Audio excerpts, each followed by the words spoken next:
Bueno, les daré a conocer a la docente del día de hoy, que es Alicia Fuentes.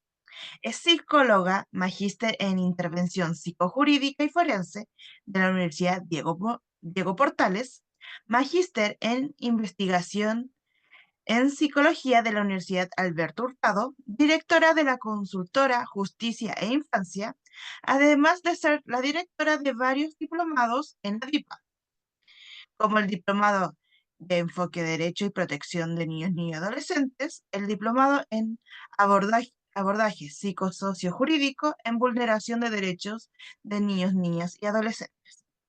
Bueno, ahora le doy paso a Alicia para que dé inicio a su presentación. Docente. Bien, muchas gracias, Ruth. Bueno, bienvenidas todas y todos a esta charla de hoy día. Em, Les agradezco un montón, somos bastantes, somos 145 almas que estamos a esta hora conectados, 8 de la noche. Me imagino que todos acá también con este interés, esta motivación, ¿cierto?, respecto de temáticas de infancia y particularmente hoy día en relación a temas que están vinculados con la adopción en nuestro país. Voy a compartir pantalla un segundito para mostrarles mi presentación. Yo, bueno, voy a estar un rato hablando porque este seminario es así, ¿cierto? Primero se hace una exposición y después tenemos espacio para algunas preguntas. Pero desde ya comentarles que bueno, yo soy psicóloga y me voy a abocar a temáticas que están relacionadas más con aspectos psicosociales y en este caso en particular, en aquello que tiene relación con los niños con discapacidad, pero igualmente aquellos que tengan interés en profundizar en esta temática de adopción desde otros puntos de vista, sobre todo desde del ámbito jurídico. La invitación está para el curso que vamos a hacer ya a fin de mes, 25, 26, 28 de abril. Este curso lo voy a hacer junto con dos grandes exponentes en el tema de adopción. Por una parte, Irene Salvo, ella es doctora en psicología, ha hecho muchas investigaciones y sigue haciendo investigación, formación, intervención en adopción. Y por otra parte, la abogada, siempre el nombre me cuesta un poco, porque es un poco enredado, la abogada Carolina Van Bon, perdón, Schachman. Ella también, especialista en, en la temática de infancia, ha trabajado muchísimos años también en el Servicio de Protección Especializada, anteriormente en Sename, ahora en el actual servicio. Y sin duda que con ella podemos tener una clase mucho más en profundidad porque en nuestro país actualmente tenemos una normativa, o sea, tenemos, en realidad todavía no sale, está como ahí, estamos todos expectantes de que por fin se dé, ¿cierto? Y se promulgue la ley que reforma todo lo que tiene que ver con adopción y que sin duda tiene bastantes cambios respecto de lo que tenemos actualmente, ¿ya? Entonces, sin duda que si ustedes quieren actualizarse mucho más en términos de la normativa legal, ¿cierto?, en la que está inserta la adopción en Chile, eh, este es el año para hacerlo, este es el año para poder entrar en eso porque se vienen muchos cambios y esperamos ya que prontamente este proyecto de ley que lleva muchos años en el Congreso, por fin ya vea la luz con todas aquellas cosas que van a empezar ya a ocurrir respecto de la adopción. Así que yo desde ya los invito a eso si quieren profundizar, así que también comentarles que los aspectos jurídicos no van a ser parte de la presentación y dado que tampoco soy abogada, no puedo responderles sus consultas si es que van por esa línea, ¿ya? De todas maneras, si quieren dejar anotado algo en el chat, alguna interrogante interesante también como para que la podamos abordar en el curso, también puede ser una opción.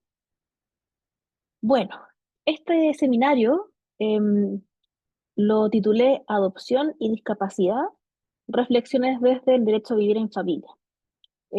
Entonces sí, voy a tocar tangencialmente algunos aspectos normativos, sobre todo aquello que tiene que ver con el derecho que tienen los niños, niñas y adolescentes a vivir en familia, y cómo eso también cruza estos dos grandes temas que además se interseccionan acá, la adopción y la discapacidad. Y comentarles un poquito que yo el año pasado finalicé una investigación en mi magíster en investigación en psicología, el que aparece acá, y esa investigación la hice sobre participación infantil en los procesos judiciales de adopción. Mi pregunta era, así como en otras causas, yo veía que a veces los niños participaban, a veces no, a veces eran llamados a declarar, o más que declarar, llamados a ser oídos en tribunales de familia. Bueno, ¿qué estaba pasando? ¿Qué está pasando respecto a los procesos judiciales de adopción, que son causas que tienen decisiones tan radicales en la vida de un niño como incorporarlo, ¿cierto?, a una nueva familia? Entonces, desde ahí tomé algunos resultados y los voy también a mostrar dentro de la presentación de hoy día, específicamente en relación a qué pasa con los niños con discapacidad, sobre todo aquellos que tienen discapacidad intelectual, y su participación o no, lo dejo ahí ya en entredicho, en estas causas judiciales de adopción.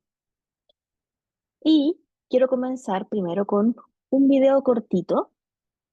Espérenme un segundito, quiero ver si puedo compartir. Esto no lo hice antes. Acá está. Compartir sonido.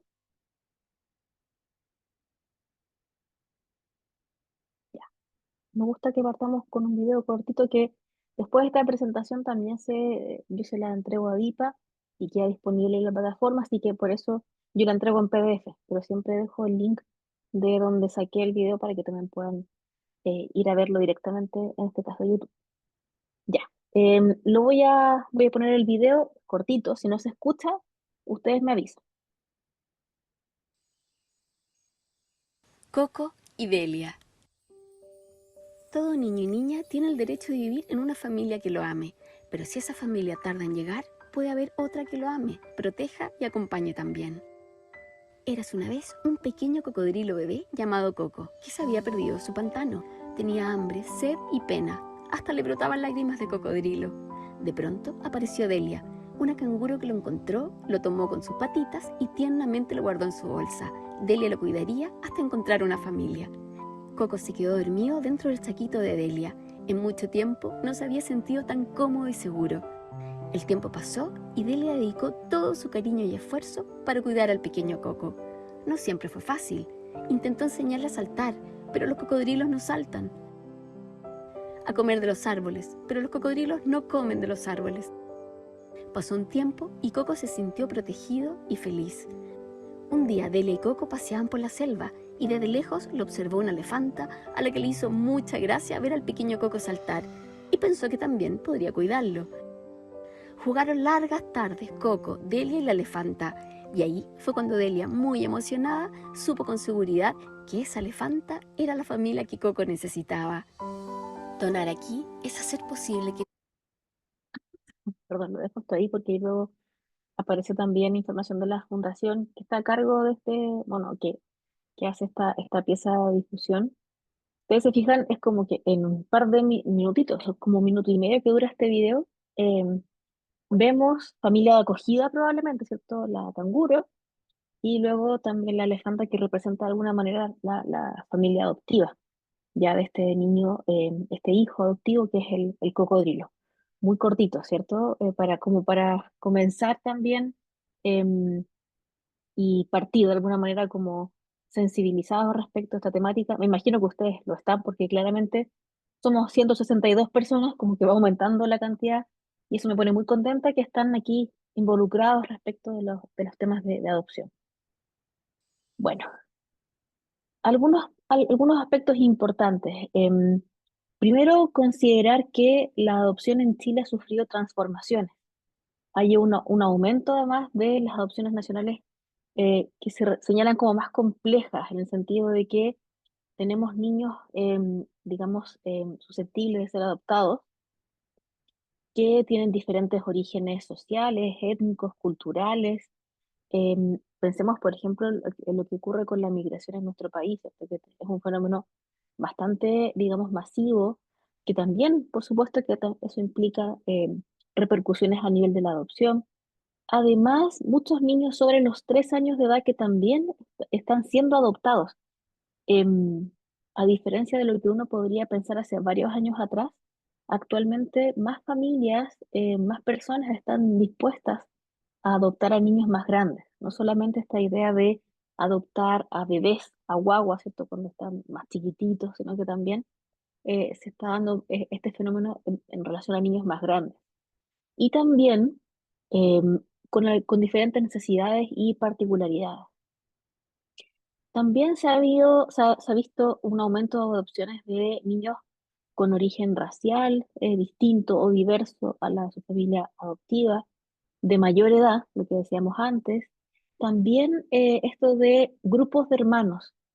Y ahí hay varias como quizás tensiones en ese sentido, como de familias que están dispuestas a adoptar grupos de hermanos con la idea de, por una parte, que el niño pueda mantener sus vínculos, ¿cierto? Y también a su vez apoyar quizás una mejor adaptación, ¿cierto? El tener un grupo de referencia, un grupo de hermanos en este caso.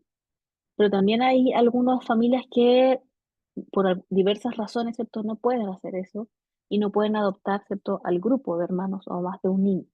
Entonces también hay algunas tensiones ahí que aún subsisten. eh, la presencia de necesidades de salud física y sobre todo mental, absolutamente, o también casos de discapacidad, y ahí podemos hacer varias distinciones, porque está la discapacidad física, aquella que puede ser abordable desde tratamientos, intervenciones, y la discapacidad intelectual, que es algo mucho más, más complejo y que implica abordajes también más especializados, más acompañamiento y apoyos para las familias adoptivas.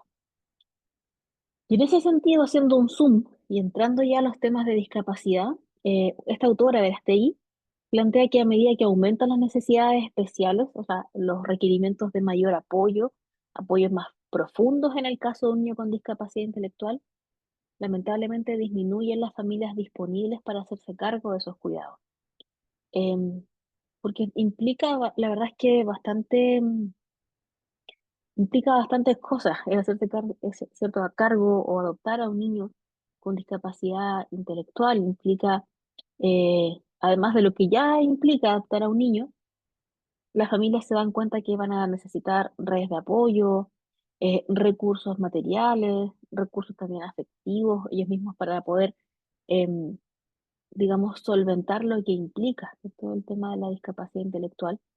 Y entonces no todas las familias cuentan con esos recursos y esas posibilidades para poder acompañar a un niño con discapacidad intelectual. Y en ese sentido, ahí estamos con un grave o un serio problema, porque la Convención sobre los Derechos de bueno, la Convención sobre los Derechos del Niño habla, ¿cierto?, de el derecho a vivir en familia que tienen todos los niños. Pero además la Convención sobre los Derechos de las Personas con Discapacidad, que es mucho más reciente, es 2006, que es una convención que también fue suscrita por Chile como Estado parte, también hace este reconocimiento, ¿cierto?, de que el derecho, que los niños tienen derecho a vivir en familia, los niños con discapacidad, sea cual sea. Derecho a no ser separados de sus padres, ¿cierto?, salvo razones de interés superior, y ser adoptados también, o sea, tienen ese derecho. Y esta es una de las cosas que más complican, porque lamentablemente los niños con discapacidad, sobre todo aquellas que requieran apoyos profundos y sistemáticos, em, espérenme un segundito. Voy a sacar los audífonos porque me parece que estoy sin batería. Ahí sí. ¿Se escucha bien? Y docente, se escucha bien. Ya, muchas gracias, Ruth. Bueno, estamos en esta complejidad porque la Convención de los Derechos del Niño y también la Convención sobre los Derechos de las Personas con Discapacidad apunta a esto. Apunta a que los niños con discapacidad tengan este derecho y que los estados trabajen para que esto se cumpla. Pero en la práctica es lo que menos ocurre. Tenemos además, para los que quieran quizás investigar en este ámbito, pocos estudios respecto a lo que pasa con los niños con discapacidad, ¿cierto? Que son privados de su derecho a vivir en familia, si están o no siendo vistos como sujetos de derechos susceptibles de ser adoptados y desde ahí, ¿cierto? A que se restablezca su derecho a vivir en una familia. Lo que vemos en realidad en la práctica es que son niños que pasan largo tiempo institucionalizados, niños que pasan toda su vida, o sea, su infancia, su adolescencia y llegada a la adultez, siguen en residencias, siguen, ¿cierto?, institucionalizados. Em, entonces cada vez se hace en esos casos más compleja, más inabordable también la posibilidad de la adopción. Además, y esto es algo que también yo vi, o por lo menos en la investigación que yo hice, también lo escuché en entrevistas que yo tomé, bueno, yo entrevisté a actores del sistema de justicia de familia, y desde ahí aparecían también estas referencias a que desde las residencias se tiende a no solicitar, o desde el servicio más bien, se tiende a no solicitar la apertura de procesos judiciales relativos a adopción, en los casos sobre todo de discapacidades que requieren apoyos más profundos y sistemáticos, como si la adopción no fuera una alternativa para los niños con discapacidad. Y eso es muy complejo. O sea, en la práctica vemos que lo que cuesta que ocurra es lo que en el derecho debería pasar, ¿cierto? Ahí hay una brecha, una distancia importante en ese sentido. Espérenme un segundito porque estoy viendo que hay quizás comentarios en el chat. Ok. Ya. Ah, perfecto, ya me estaban hablando sobre el audio. Claro, Nancy dice, se tiende a no iniciar causas de susceptibilidad de adopción, dado los diagnósticos de discapacidad intelectual o física. Es como, claro, no es por, digamos, necesariamente una negligencia o algo malo, sino que desde anticipar que muy probablemente ese niño no vaya a ser adoptado, no vaya a encontrar una familia que esté disponible y tenga los recursos para poder hacerse cargo de todos los apoyos que necesita. Y yo me acuerdo en una de las entrevistas que yo hice para mi investigación, había una persona, no me acuerdo si era jueza o consejera técnico, y hablaba de un caso antiguo, de varios años atrás, de un niño con discapacidad intelectual, digamos, que requería apoyos profundos. Y ese niño fue declarado susceptible de ser adoptado, pero luego no, como que no avanzó un proceso hacia una adopción, ¿cierto? Porque actualmente tenemos todavía estos dos procesos, la susceptibilidad de adopción, o sea, decir que un niño es factible de ser adoptado, y luego ya el segundo proceso, que es cuando una familia adopta específicamente a un niño. Y ese niño quedó como en el limbo. Me acuerdo que me decía esta persona que entrevisté que era como, ese niño ya no era como parte de la familia previa, ¿cierto? De la familia de origen, pero tampoco se le dio la posibilidad de tener una familia adoptiva. Y así quedó, como en esta especie como de limbo de no pertenecer, digamos, a ningún espacio.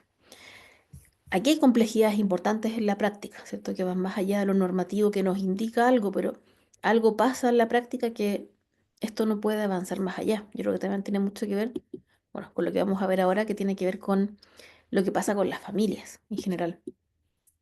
Hay barreras estructurales para la adopción de niños y niñas con discapacidad, ¿cierto? En las prácticas institucionales, como veíamos antes, ¿cierto?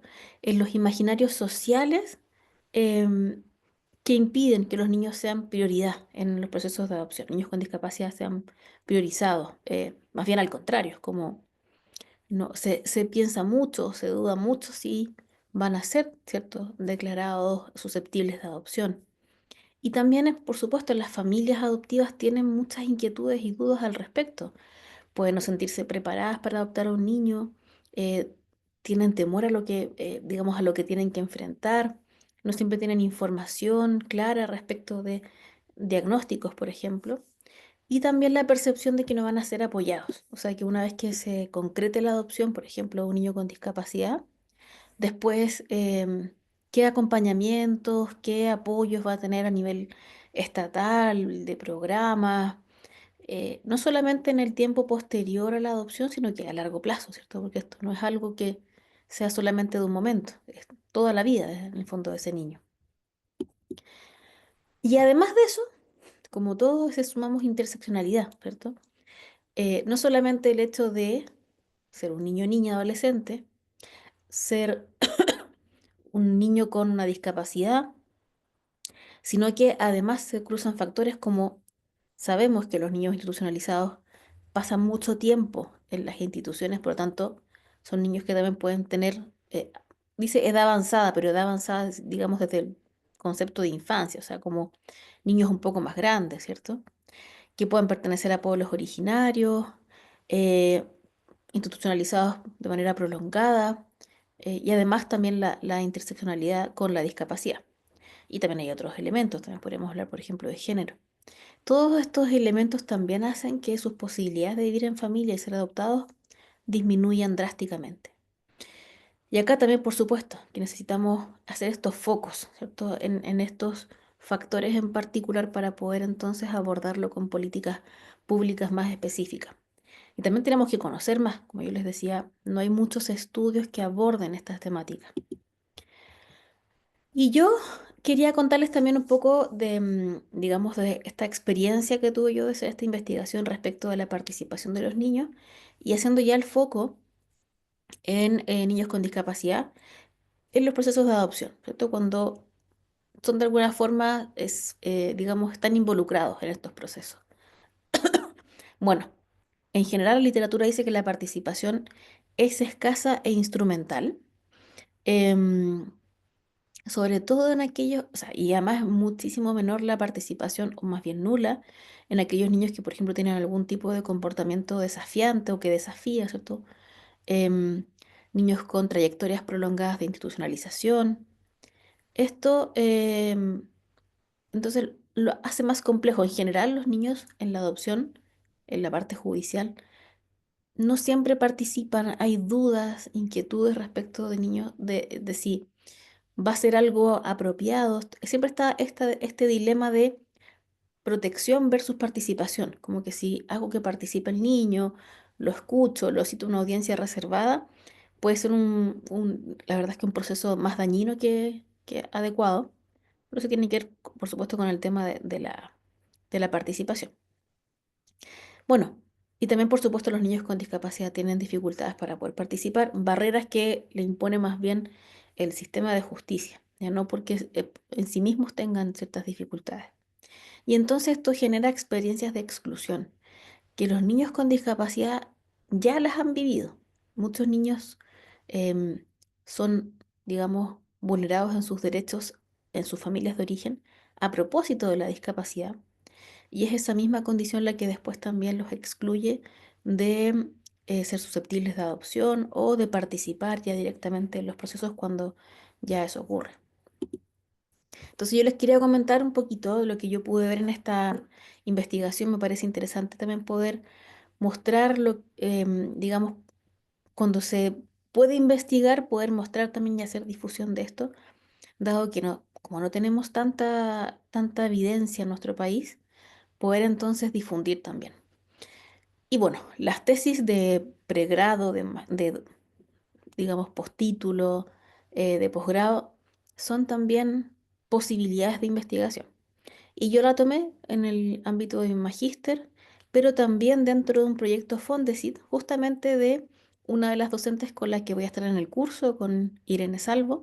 Ella ha hecho varios proyectos y el último proyecto Fondesit de ella respecto a adopción se llamaba Repensando la adopción desde la perspectiva de los niños, historización, transiciones y relaciones en niños, niñas y adolescentes adoptados en Chile. Ella tenía previamente otro Fondesit sobre personas adultas que habían sido adoptadas y luego en este se enfocó mucho más en los niños y desde ahí entonces yo también participé digamos, en su proyecto con esta investigación sobre la participación significativa, si se producía o no en los procesos judiciales de adopción. Y bueno, acá les traigo el foco específico de lo que yo pude, digamos, pesquisar en mi investigación en términos, digamos, como específicos de la adopción de niños con discapacidad. Acá están los seis grandes titulares, ¿cierto? Por una parte, invisibles, o sea, son los más invisibles de los invisibles, por decirlo así. A los que menos en el fondo se les invita a participar, se piensa en ellos como sujetos de derecho que pueden participar, se tiende a invisibilizar sus necesidades, las posibilidades de participación. En realidad, desde lo discursivo sí, pero desde la práctica no son considerados sujetos de derecho. Em, y eso ya lo hace muy complejo, ¿cierto? Que puedan participar.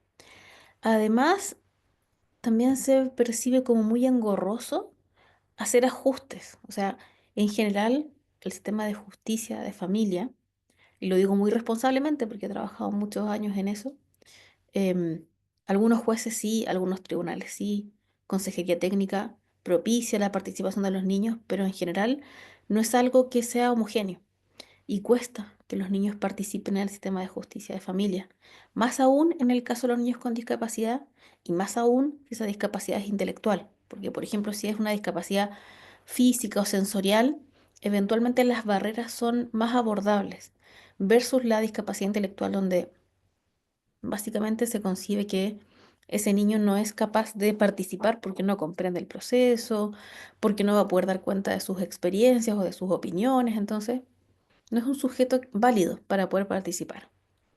Además de eso está esta idea de que cuesta más que sean adoptados, entonces son como caen en esta categoría de no adoptables.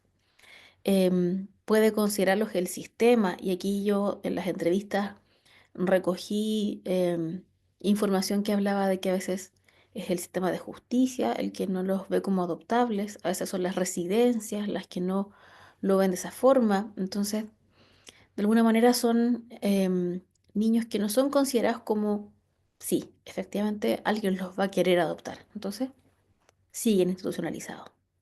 Además, muchos sesgos y prejuicios que inciden en la toma de decisiones también en el caso de los tribunales.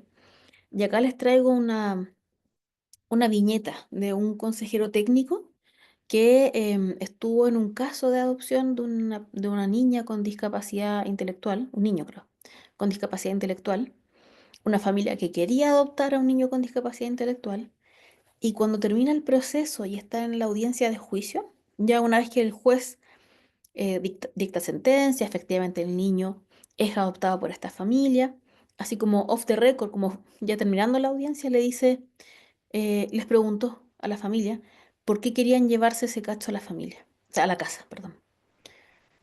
A mí esa frase me quedó como muy puesta y por eso la dejo acá, es como el juez sí estuvo, digamos, de acuerdo con esta familia, se revisaron los antecedentes, efectivamente, una familia que quería y tenía recursos para poder hacerlo, y sobre todo la motivación. Pero el juez le quedó dando vuelta a eso, como, ¿por qué? ¿Por qué? Y a este cacho, además, fíjense cómo se concibe a los niños con discapacidad intelectual. Karina me pregunta, ¿a dónde van los niños cuando cumplen mayoría de edad? A otras residencias que puedan, digamos, eh, no sé, hay residencias de Coanil u otro tipo digamos, de instituciones que pueden acogerlos a estos niños que ya no son niños, ya son, como por mayoría de edad ya son adultos, en ese tipo de fundaciones o residencias. Bueno, el desafío de buscar además familias adoptivas que tengan la motivación, el interés, los recursos también para poder adoptar a un niño con discapacidad, sobre todo porque em, lo más complejo viene después, una vez que el niño ya ha sido, ¿cierto?, incorporado y se incorpora mutuamente, ¿cierto? Se hace el enlace adoptivo entre el niño y la familia. Lo más complejo tiene que ver con los mecanismos de apoyo y acompañamiento, que no siempre están presentes y más aún se requieren en el caso de los niños con discapacidad intelectual.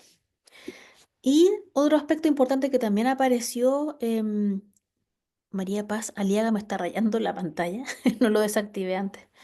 Se habla mucho de este concepto de las rupturas adoptivas o ruptura de los enlaces adoptivos, o sea, y en algunos casos hasta se habla de fracaso adoptivo, son conceptos como bien fuertes, creo yo, pero es básicamente cuando las familias adoptivas em, sienten que no tienen los recursos, que finalmente no van a poder hacerse cargo de esta situación y, entre comillas, por favor, devuelven al niño al sistema.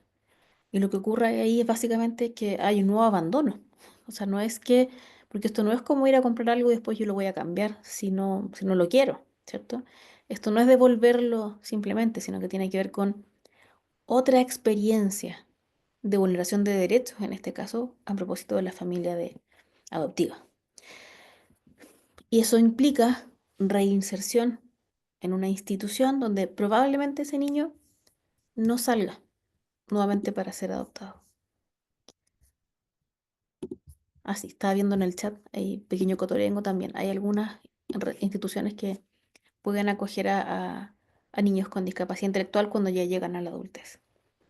Bueno, pero no todo, hasta ahora ha sido como todo bien complicado o todo bastante como crítico, pero yo entro a la investigación, bueno, entrevisté a equipos de representación jurídica em, y les preguntaba cuando les tocaba si les ha tocado algún caso de niño con discapacidad intelectual y cómo lo abordaron. Y acá encontré buenas prácticas que tienen mucho que ver con el oficio de quienes trabajan acá, son tripletas, ¿cierto? Psicosociojurídicas, que tienen la posibilidad de ver, ¿cierto? Acompañar a un niño en un proceso, lo entrevistan más o menos como mensualmente, ¿cierto? Un mes y medio, depende también de la cantidad de casos.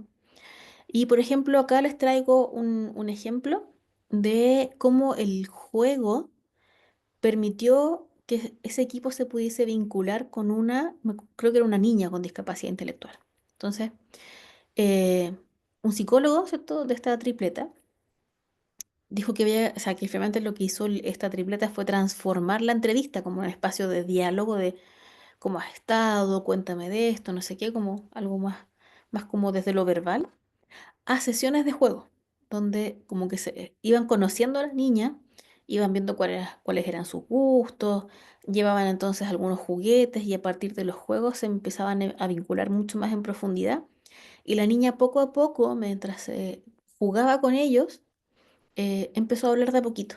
Ya, no es que fuera una niña no verbal, ella hablaba, pero por supuesto que había que ir muy lento con ella. ¿Ya? Y ese equipo, esa tripleta lo hizo así y entonces obtuvieron una súper buena vinculación y desde ahí también información relevante para poder hacer una buena representación jurídica. Entonces acá, por ejemplo, este psicólogo de esa tripleta decía que la entrevista mensual se transformó en el juego mensual. Y en el juego mensual pudimos lograr llegar un poco más a la vinculación con esta niña. De repente nos comentaba cosas concretas y específicas de lo que estaba ocurriendo y nosotros también poder hacer nuestro trabajo. O sea, como que la niña también les iba contando. En este caso creo que era una niña que estaba ya siendo vinculada a una familia. Entonces, para el equipo era importante poder escuchar a la niña respecto a su opinión sobre esa familia, cómo estaba viendo el proceso de conocer a esta familia, de adaptarse también a algunas cosas. Entonces se preguntaba a este psicólogo, ¿cómo rescato la opinión de los niños? ¿Cómo yo rescato el interés manifiesto en este caso? ¿Cómo le digo qué quieres tú? Quizás no me hubiese dicho específicamente quiero esto y esto, pero a través de los juegos se genera esta vinculación y en algún momento, eventualmente ella logra manifestar sus intereses, lo que le parece, lo que no, sus opiniones. Y efectivamente fue así, o sea, poco a poco hasta que la niña comenzó a contar, em, pero de manera espontánea, desde lo que ella podía también, más que desde como digamos, una interrogación más directa. Entonces, se puede, pero eso requiere tiempo, requiere de equipos disponibles para esto, dispuestos a esto, ¿cierto?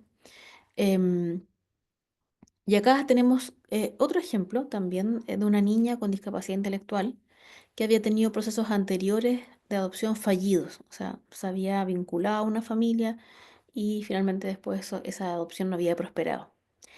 Y finalmente, cuando el equipo, ¿cierto? De representación jurídica se vincula con esta niña es porque estaba en otro momento del enlace adoptivo con otra familia.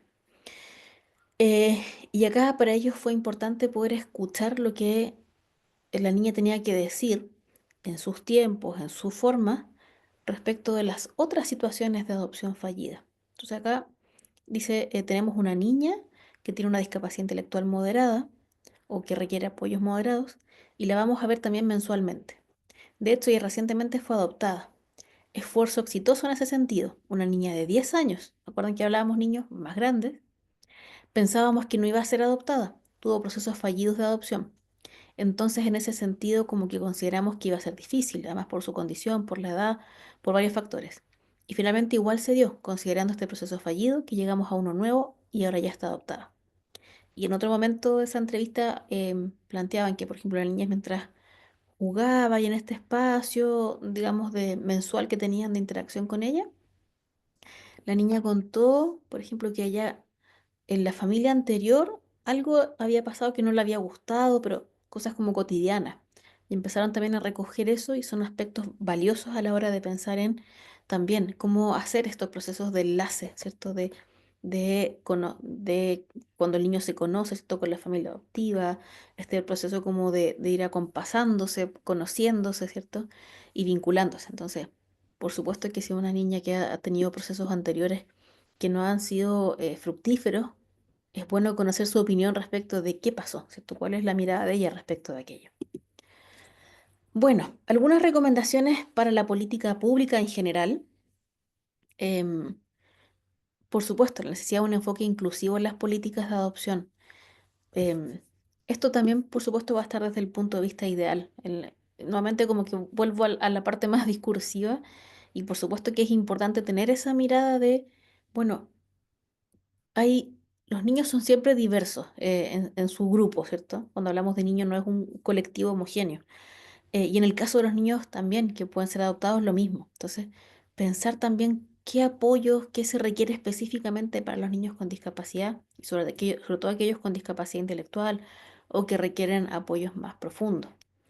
Que no sea vista la discapacidad como una carga o como este juez decía, como un cacho, como algo que es, o sea, cuando se transmite eso también es más complejo para las familias poder decir, me hago cargo de esto, ¿cierto?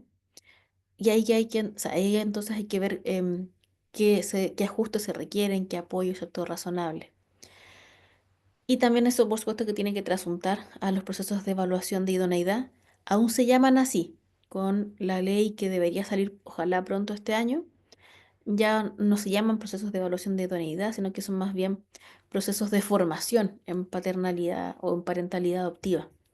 Pero aún tenemos esto todavía en nuestra normativa. Y campañas de sensibilización. En general, no hay muchas campañas de sensibilización respecto de la adopción, em, y particularmente respecto de la adopción de niños con discapacidad.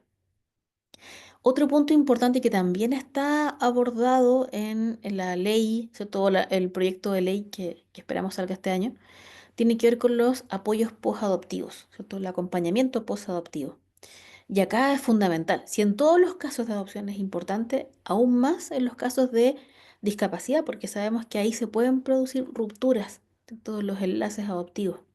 Entonces esto implica además un compromiso estatal a largo plazo, no solamente en lo previo a la adopción, en el momento en que se produce el enlace adoptivo y en los momentos inmediatamente posteriores. La verdad es que esto es un compromiso muy a largo plazo. De hecho, me acuerdo también en las entrevistas que yo tuve, en algunos casos me mencionaban que, sobre todo jueces que tenían que ver, jueces y juezas de familia, que tenían que ver estos casos después de niños, entre comillas, devueltos, que no son, ese no es el concepto de la verdad, eh, el concepto adecuado, sino que son niños que son nuevamente abandonados por su familia adoptiva en este caso. eh, no siempre era en los primeros meses o años incluso de la adopción. A veces pasaba mucho tiempo después. Entonces también eso refuerza esta idea de que estos acompañamientos posadoptivos tienen que ser a largo plazo. Acompañamiento psicológico, redes de apoyo, ¿cierto? Prestaciones sociales, temas relacionados con educación inclusiva, salud mental. Hay además aquí un tema importante porque se cruza además al tema de discapacidad todo aquello que tiene que ver con la vulneración de derechos que ha sufrido ese niño en la familia de origen, incluso a nivel residencial. Entonces también hay temas relacionados con salud mental, ¿cierto? Con trauma complejo también que está muy presente en estos casos. ¿Qué otra cosa más? Esto también es algo que yo tomé dentro de mi investigación en términos de la importancia de sensibilizar y capacitar a los actores del sistema de justicia y del sistema de adopción. En realidad es mucho más amplio que solo justicia. Los equipos técnicos, los programas de representación jurídica, la magistratura, la consejería técnica, todos aquellos que de alguna forma participan, tienen algún tipo de, digamos, de involucramiento en las causas relacionadas con adopción, requieren, por supuesto, una mayor sensibilización, capacitación en muchos temas. Ahora seguramente cuando ya se promulgue esta ley, ¿cierto?, que reforma el sistema de adopción en Chile, seguramente se van a venir varios cursos. Bueno, de alguna forma también está el curso que nosotros vamos a dar, con una mirada un poco más integral, pero seguramente muchos mucha formación va a estar puesta en lo legal, como en conocer la nueva normativa. Yo espero que también, junto con eso, también hayan temáticas relacionadas con lo psicosocial, con las necesidades de los niños, quiénes son los niños que se están adoptando ahora en Chile, cuáles son sus problemáticas, sus necesidades, etcétera. Así que eso también, por supuesto, siempre es importante. Y ya haciendo un foco, con esto ya voy cerrando el seminario, o mi exposición más bien, desafíos para promover la participación de niños con discapacidad en la adopción. Primero, y esto es un cambio de paradigma que cuesta mucho más, es más a largo plazo, es el reconocimiento como sujetos de derecho. Ellos son titulares de sus derechos, tenemos que propiciar que de alguna forma puedan ejercer esos derechos y darles los apoyos cuando así lo requieran. Reconocer y promover su derecho a vivir en familia, ¿cierto? Evitando además esto que ya sabemos que en la práctica ocurre, los extensos y permanentes, ¿cierto? Procesos de institucionalización, largas trayectorias en instituciones. Facilitar el derecho a ser oído, ¿cierto? También eso, por supuesto, requiere formación, capacitación, asesorarse también por personas expertas en temas de discapacidad para ver cómo hacemos ajustes para que podamos escucharlos como podamos escucharlos, no solamente desde el oído, ¿cierto? De escucharlos verbalmente, sino que desde las formas en que puedan manifestarse. Prestaciones de mejor calidad por parte del Estado para las familias de niños con discapacidad y, ¿cierto? O sea, para los niños y sus familias. Formación nuevamente de los actores del sistema de justicia y del ámbito psicosocial, ¿cierto? Todo el sistema en realidad. Y el abordaje y acompañamiento especializado para las familias adoptivas de niños con discapacidad.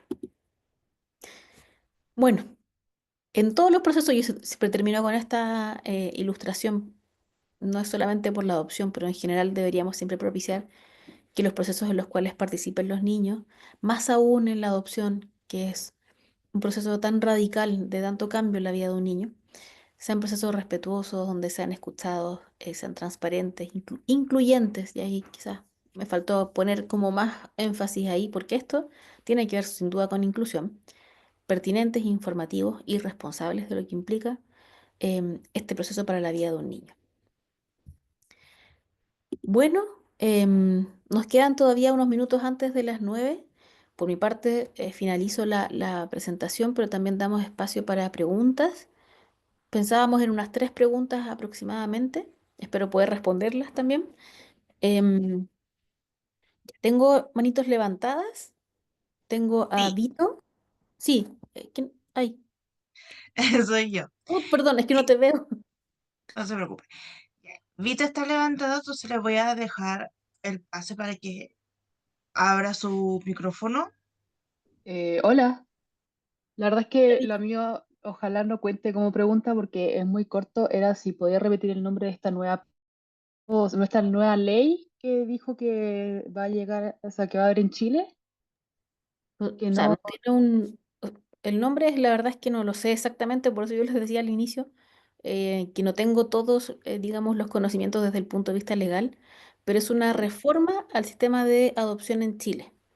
El número de la ley no me lo sé, pues no, de hecho, no lo sabemos todavía porque aún no es ley.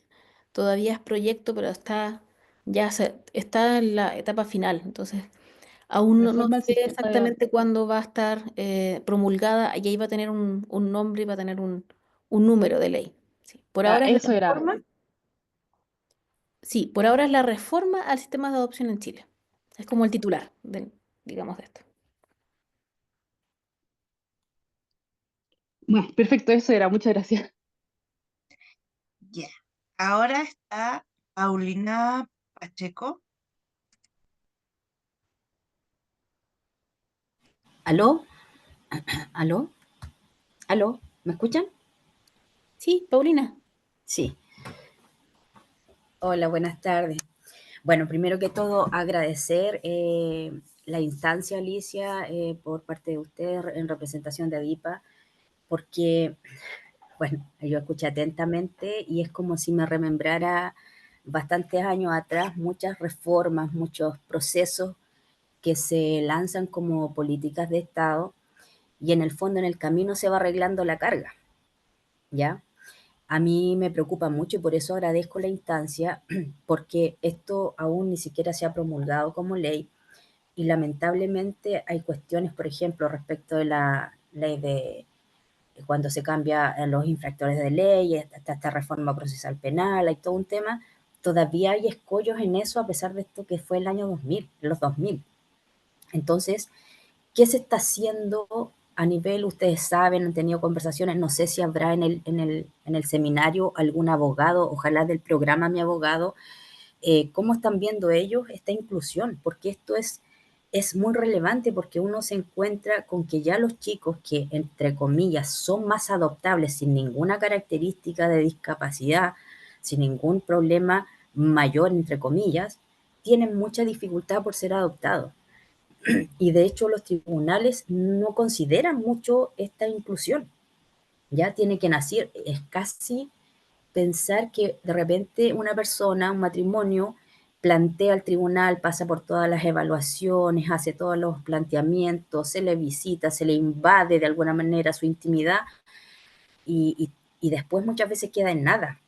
Entonces, ¿cómo está funcionando acá la sensibilización, como bien se hablaba al principio, del programa Mi Abogado, de los tribunales, de las diferentes redes, de las instancias que apoyan, porque los programas y las redes son las cuales nosotros trabajamos? Yo la verdad es que llevo unos años trabajando en el servicio de protección en sí, cómo está con eso, porque cuesta mucho. De hecho, el cambio de Sename al servicio de protección ha costado mucho. Entonces, primero agradecer y segundo, la consulta tiene que ver con eso. Están ustedes, sería bueno que de parte tuya, Alicia, también a lo mejor acercarte, o sea, lamentablemente uno debe hacerlo así, acercarse a estas instancias y decir, miren, saben, yo he estado investigando, tengo este tema acá en boga, me interesaría que me escucharan, quizá por el bien, porque yo me imagino que tú, si estás presta a entregarnos estos conocimientos, te interesa que esto avance y tienes algo en sí que te motiva a hacerlo. Entonces, primero que todo, darte las gracias y ver cómo se está llevando a cabo el tema de la trascendencia, del paso que se va a dar con esto. Eso.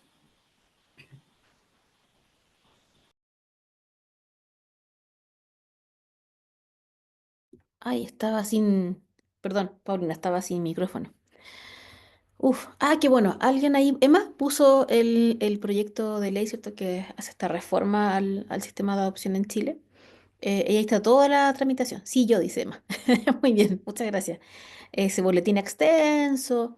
Yo a veces me metí a mirar, debo decir, hace un ratito ya que se supone que esto está como ya listo, entonces no me metí a mirar. Ahí vamos a ver en qué está. Pero es como, se viene. Vengo desde el año pasado escuchando, se viene. Yo trabajé hace un par de años atrás en la Defensoría de la Niñez y también participamos, bueno, con muchas instituciones, en la tramitación, en algunos, digamos, elementos específicos. Y era como, ya se viene, porque lleva más de 10 años, por lo que recuerdo, ya no me acuerdo bien, pero creo que sí, en tramitación, como en una cosa, en otra. Nuevamente, cuando hablamos de prioridad, esto debe ser prioridad, debió haber sido mucho más expedita la tramitación. Pero sí, Paulina, yo te agradezco un montón tus palabras, lo que tú planteas. O sea, yo llevo trabajando muchos años en temas de infancia, en específico de vulneración de derechos, y es como que mientras más sé, más, más duele, más duele saber en qué está la situación en nuestro país. Em, Más cuesta también entender por qué no se hacen cosas en ese sentido. Yo hace poco hablaba, bueno, me salgo un poco del tema, después volveré, pero no puedo dejar de mencionar lo que hemos visto en los últimos días de la niña boliviana, ¿cierto? Hablemoslo con sus palabras, esclavizada, el niño en Iquique, maltratado, también esclavizado por su madrastra. em, y yo, bueno, lo hablaba hoy día con digamos, una colega, pero que estudia un doctorado en Derecho y que también está muy interesada en estas temáticas. Es como, yo hubiese pensado que esto iba a dejar la grande, no sé, estamos hablando de esclavitud casi en el mundo moderno actual, de niños además, vendidos. Estábamos hablando, esto pasó aquí, en nuestro país, acá. Y ya siento que la noticia se fue un poco difuminando, ya quedó ahí en el camino.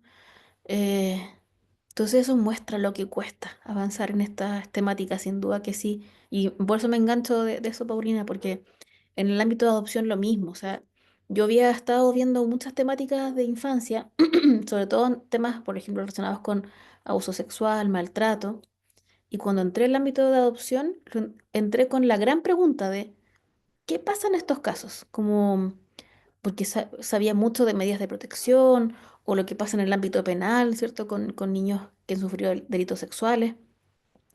Pero en la adopción, ¿qué pasa ahí? Como que siento que era un mundo por conocer, por explorar. Y bueno, me encontré con cosas como bien tremendas. Muchas situaciones donde todavía hay mucho por hacer, sin duda que sí.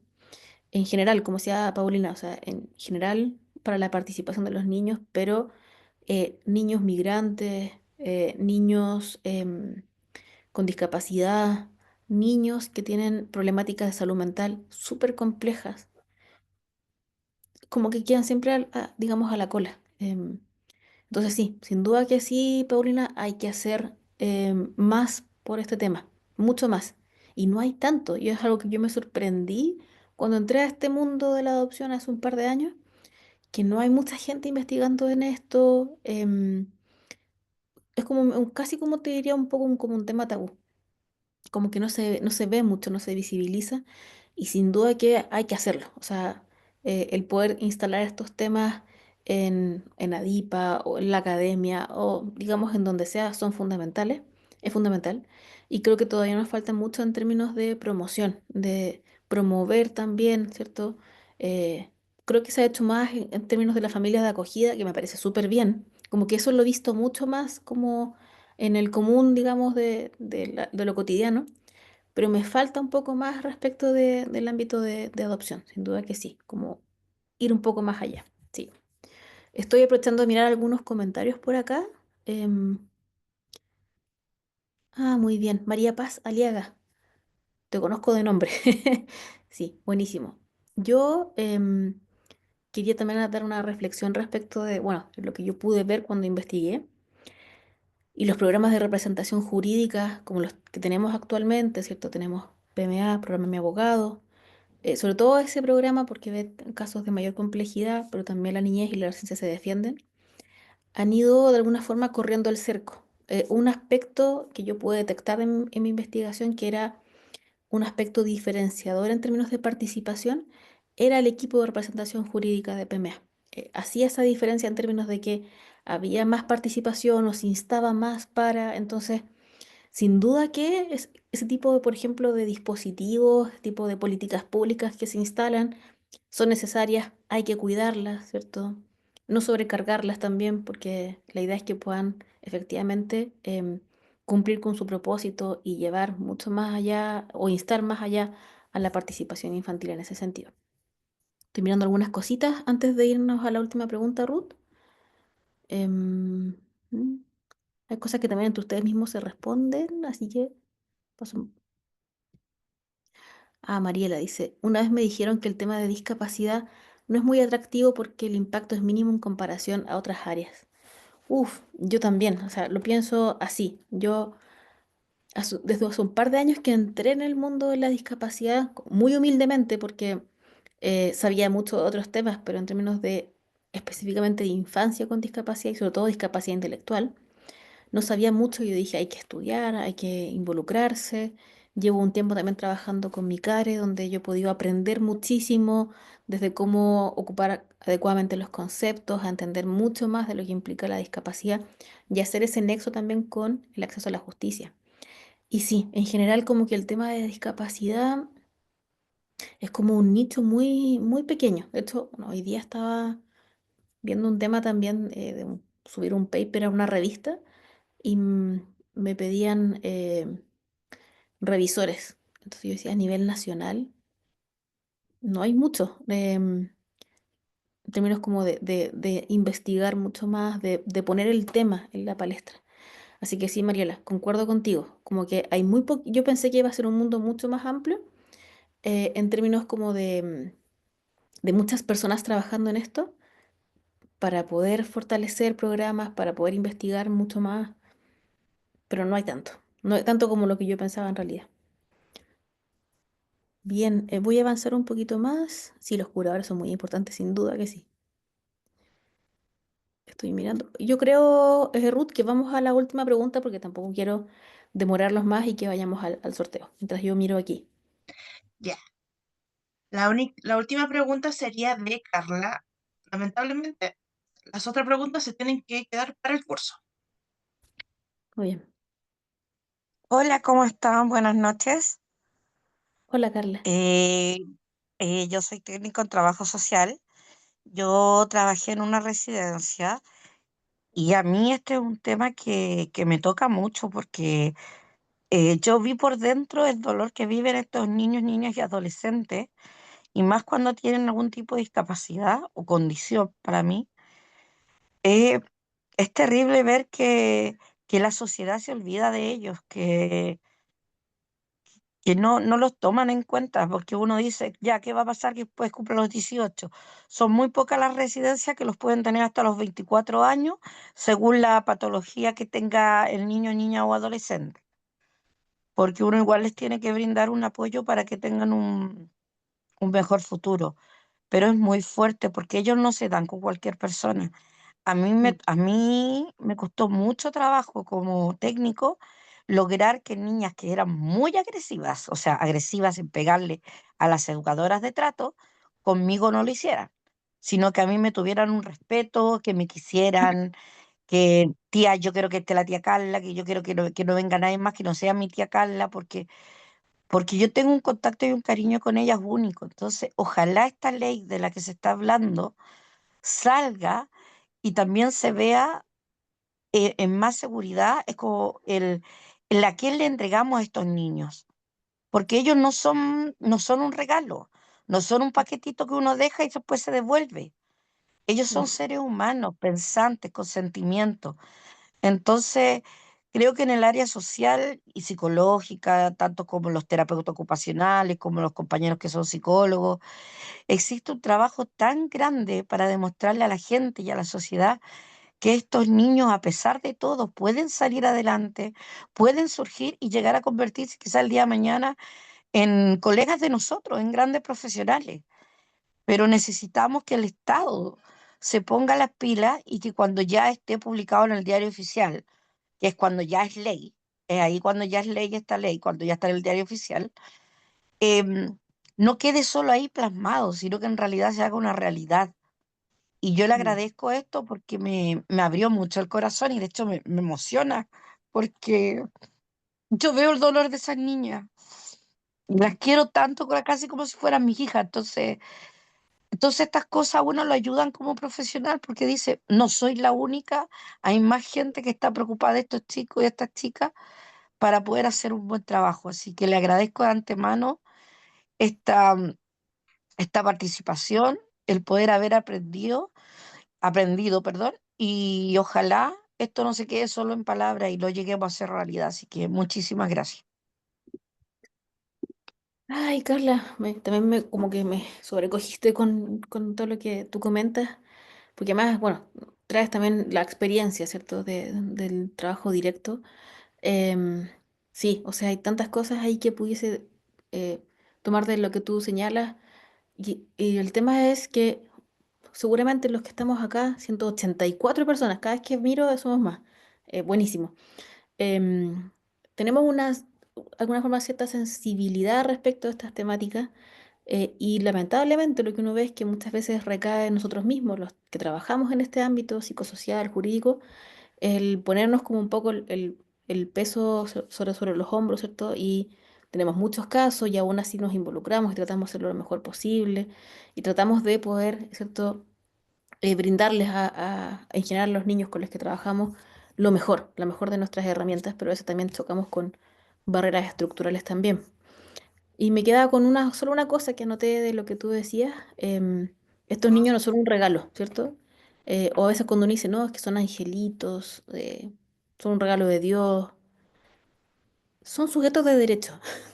Y esa mirada, Sí, es, esa es la que cuesta mucho. Em, Porque vivimos en una sociedad que nos ha siempre señalado ciertas ideas respecto de la infancia, ciertas ideas respecto también de la discapacidad, ciertas ideas respecto también de la adopción. Yo me acuerdo también que en esas entrevistas hablaba con un juez y hablaba de esto como de que hay como a veces como ideas o prejuicios directamente, ¿cierto?, respecto de la adopción, que, no sé, personas, y lo he escuchado así como, no sé, en una junta con personas, en una celebración, como de "Es que uno adopta a un niño y no sabe cómo le va a salir, si el niño después es psicópata porque han vivido tantas cosas".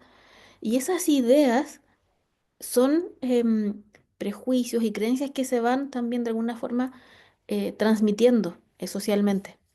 Entonces, el cambio a pensar en los niños con discapacidad como sujetos de derecho es un cambio que demora mucho más tiempo. O sea, imagínense que si la Convención de los Derechos del Niño del 89, ratificada en Chile en el 90, ya tiene 35, más de 35 años, y yo creo que eso es o sea, muy reciente en términos de la historia de digamos, de la humanidad. O sea, recién hace un par de décadas reconocimos a los niños como sujetos de derecho.